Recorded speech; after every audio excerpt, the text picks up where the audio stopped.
Bonjour et bienvenue à tous dans l'Instant Bible, votre rendez-vous pour découvrir la Bible de manière simple et concrète. Aujourd'hui, nous allons nous pencher sur une question qui concerne chacun de nous. Qu'est-ce que le bonheur? Et nous nous intéresserons à ce que la Bible peut nous apprendre à ce sujet. Pour en discuter, j'ai le grand plaisir d'accueillir nos deux invités, le pasteur Philippe Leduc, bonjour. Bonjour. Et Pascal Rodet. Bonjour. Bonjour à tous. Bienvenue, merci d'être avec nous. Avant de nous plonger donc dans la dimension pratique de ce thème, je vous propose d'abord de comprendre un peu mieux le contexte dans lequel la Bible parle du bonheur. Alors, pour quelqu'un qui ne connaît pas bien la Bible, il peut être surprenant d'entendre parler de bonheur. Alors, pasteur Pascal Rodet, est-ce que vous pouvez nous dire quel était le contexte de la Bible au regard du bonheur ? C'est vrai que celui qui lit la Bible pour la première fois, qui commence à pager les différents moments des livres de la Bible, ça peut être un peu loin. Ça va parler de guerre, de problèmes, de meurtres, etc. Dès le chapitre 4. Le bonheur ne saute pas aux yeux. C'est pas ce qui est en premier. C'est pas ce qui est en premier en tous les cas, à la longueur de la lecture. Parce que si on regarde le premier chapitre, si, visiblement, Dieu a créé toutes choses pour que l'homme et la femme puissent se sentir bien, heureux, dans de bonnes conditions. C'est après que ça se gâte. Mais il y a quand même ici, quelque part, un souhait constant de Dieu de vouloir permettre à l'homme d'arriver à ce bonheur. Et c'est dans quel type de récit qu'on trouve ces notions de bonheur ? On en trouve à peu près dans tous les livres de la Bible. C'est quelque chose qui est assez récurrent, où il y a toujours ce côté de Dieu qui veut annoncer quelque chose de positif. Il est évident qu'on le trouve beaucoup dans les psaumes, bien sûr, puisque c'est un livre poétique, mais on pourrait le trouver ailleurs. Il suffit de regarder quelques textes ici du psaume. Rien que le premier, c'est la première chose que l'auteur ici veut nous dire, ou au verset 1er du chapitre 1er des psaumes, « Voici l'homme heureux ». Donc là, il introduit simplement le souhait, tout au début, la possibilité de l'homme d'être heureux. Même si la suite fait que il ne faut pas écouter les gens mauvais, il ne faut pas s'asseoir avec eux, il ne faut pas rester avec les moqueurs. Mais derrière, il y a toute une image dans le psaume qui donne ce concept du bonheur simple, accessible à tous.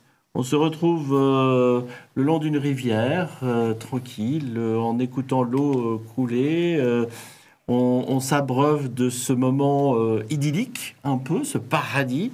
Et on est ici dans un récit où Dieu veut véritablement exprimer son souci de la clarté pour l'homme dans la question du bonheur.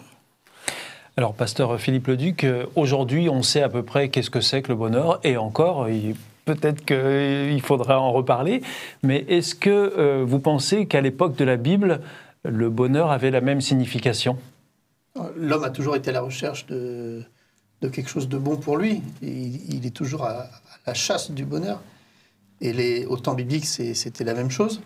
Les conditions de vie étaient peut-être un peu plus rudes qu'aujourd'hui, en plus. Donc, voilà.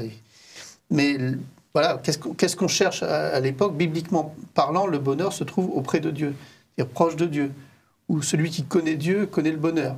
On a des textes qui vont dans ce sens-là. Donc le bonheur était relié directement à Dieu? Oui, parce que l'arrivée du mal, bibliquement parlant, c'est l'arrivée de l'adversaire de Dieu. Donc Dieu, c'est le bien, le bonheur, et l'adversaire de Dieu, l'opposé de Dieu, c'est le mal, la difficulté, la mort, etc. On a un texte dans les Proverbes, Proverbe 3, verset 13, qui commence par ce mot « heureux ». Heureux l'homme qui a trouvé la sagesse, et l'homme qui possède l'intelligence.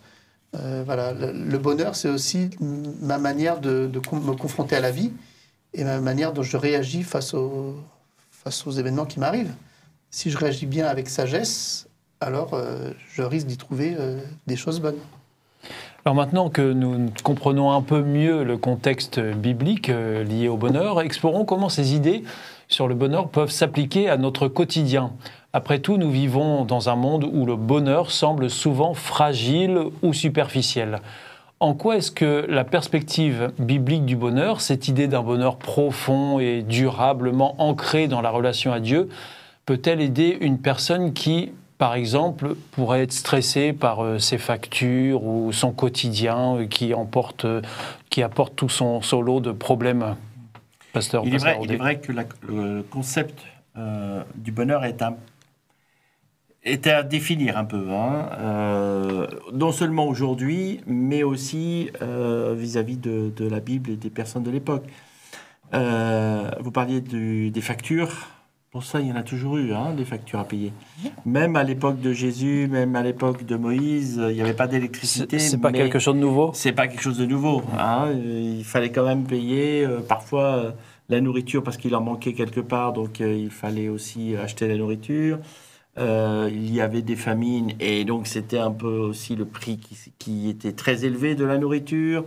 Voilà, je veux dire, quelque part, il n'y a rien de nouveau sous le soleil, pour prendre un texte aussi biblique, dans ce domaine-là. C'est-à-dire que le bonheur au jour d'aujourd'hui, en effet, il est vu comme plus j'ai de bien, mieux je me porte.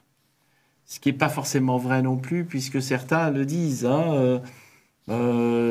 Pour moi, si j'ai un petit coin tranquille à la campagne, avec très peu, même pas l'eau courante, j'ai un puits, ça me suffit, c'est le bonheur. Certains disent ça. Certains disent ça. Tout le monde peut-être pas. Mais c'est une image qu'on retrouve aussi dans la Bible, tout à fait. Il y a aussi à l'époque de la Bible des gens qui ne voyaient le bonheur que par une accumulation de biens ou une accumulation de prestige. Ça aussi, on retrouve un peu encore aujourd'hui. Or, c'est vrai que dans la Bible, il y a cette partie-là de la notion de qu'est-ce que le bonheur. Est-ce que c'est avoir acquis beaucoup de choses ou est-ce que c'est bien dans son intérieur profond, entre mon esprit, ma relation avec les autres? Est-ce que c'est pas plutôt ça que retrouve le bonheur? Et ça, la Bible, il y a plusieurs textes dans ce domaine. Alors donc, nous savons que les émotions fluctuent, qu'elles dépendent de nos circonstances. Et alors, pasteur Philippe Leduc, est-ce qu'il y a des clés bibliques qui pourraient nous donner une meilleure stabilité émotionnelle? Alors je pense à ce texte de Philippiens 4 qui nous parle de l'inquiétude et qui nous dit, Philippiens 4, verset 6, « Ne vous inquiétez de rien, mais en toute chose, par la prière et la supplication avec des actions de grâce, faites connaître à Dieu vos demandes, et la paix de Dieu qui surpasse toute intelligence gardera vos cœurs et vos pensées en Jésus-Christ. » C'est vrai que le bonheur, c'est aussi de ne pas avoir peur de l'avenir. Parce que toutes les angoisses, le stress qu'on peut avoir, c'est la peur du futur. Du lendemain. Ce monde nous réserve quoi, en fait, et ce texte-là est apaisant, disant, voilà, Dieu nous dit, ne t'inquiète pas, je vais prendre soin de toi. Et ça, c'est peut-être une des clés du bonheur. Ça fait partie des passages qui sont très positifs et qui transpirent le bonheur. Il faut encore savoir les trouver et puis les lire, s'en imprégner, quoi. Et donc il y a la dimension de foi, évidemment, qui rentre en ligne de compte. Tout à fait. Tout à fait. Après, il faut croire ce qu'on lit. Mais si Dieu me dit ne vous inquiétez de rien, si je crois en Dieu et je crois ce qu'il m'a dit, ça change la vie. On ne regarde pas les événements de la même manière. Ok, ça peut être perturbant aujourd'hui, mais si Dieu me dit voilà, je prends soin de toi, alors on va pouvoir respirer un bon coup.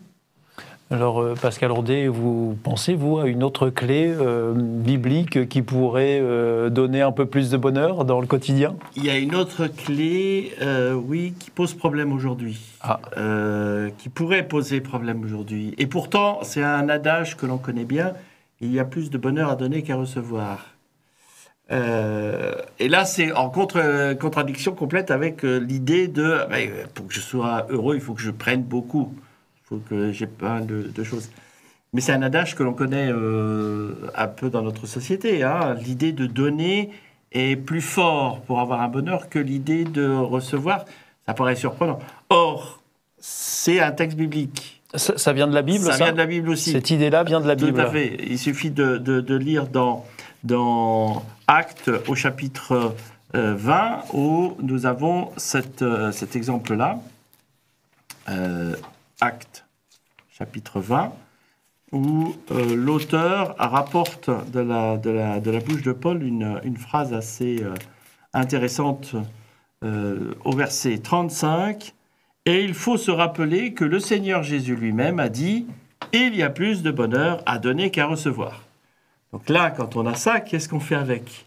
Parce que c'est vrai que ça peut surprendre quand même, hein, et parler de bonheur en disant « Ah, donner, si je donne, je n'ai plus ».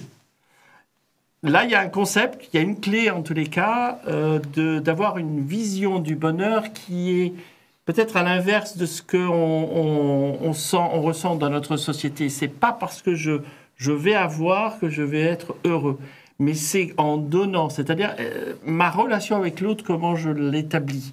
Et il y a une notion de bonheur ici qui est plus importante. Qu'est-ce qui va me permettre d'être en relation avec l'autre ? Et donner, est-ce que c'est uniquement du matériel ou est-ce que ça peut être aussi autre chose que du matériel ? Et dans la Bible, moi je crois profondément dans ce texte qui est au-delà du simple objet à donner en cadeau, en période de Noël, anniversaire ou je ne sais trop quoi. Non, il y a plus, il y a aussi la relation que je vais donner. Une parole encourageante, quelque chose que je donne à l'autre. Un comportement. Un comportement positif que je peux apporter à celui qui est avec moi, dans ma famille, là où je travaille. C'est aussi un don que j'offre aux autres. Et ça doit déboucher sur justement cette question du bonheur.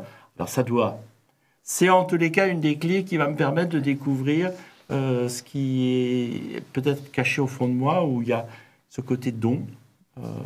Vers l'autre. Ne serait-ce que donner de son temps.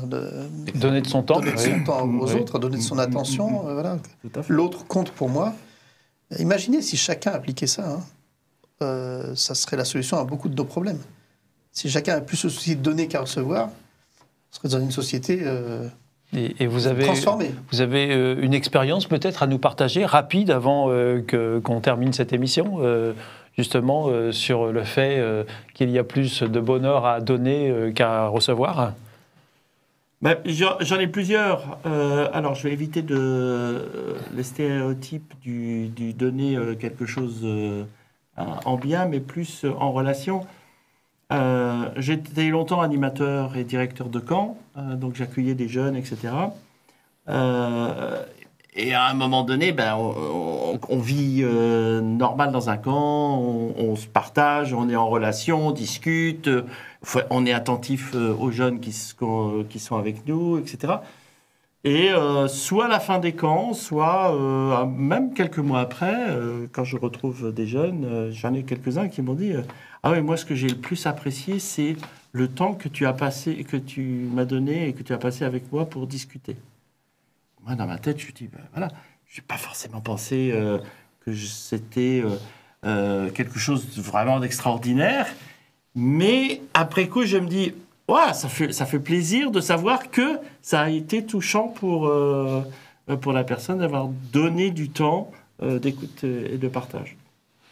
Merci beaucoup, pasteur Philippe Leduc et Pascal Rodet, pour cet éclairage. Nous avons vu que la Bible présente le bonheur comme une réalité profonde, enracinée dans la relation à Dieu, qui va bien au-delà des circonstances.